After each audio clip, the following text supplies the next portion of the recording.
Hi, my name is Lena, your financial advisor. Stay and watch my video. I love you. Now, without further ado, let's get started.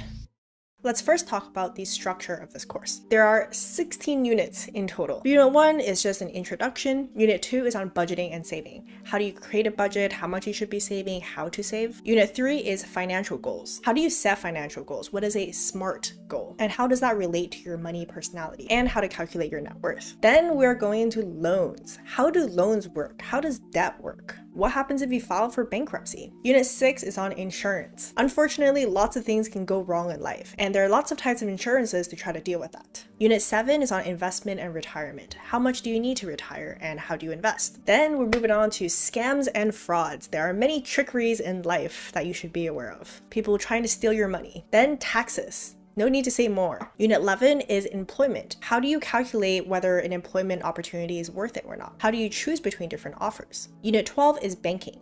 All the different types of banks and the different types of bank accounts. This also includes a crash course on interest rates and inflation. Unit 13 is car buying.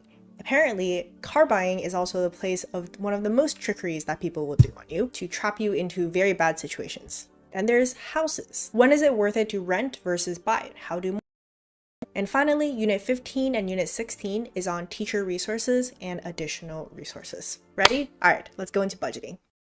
First off, what is a budget? A budget is a plan that helps you manage your money. It shows you how much money you have, how much money you need to spend on things, and how much money you can save or use for other goals. Having a budget can help you make smart decisions with your money and avoid problems like overspending, debt, or running out of money. In essence, you can think of a budget as a plan for the money that's going to be coming in and what you're going to be doing with it. I'm going to put on screen now a very simple budget sheet that Khan Academy provides. This is a monthly budget and people can have like super fancy spreadsheets and things like that.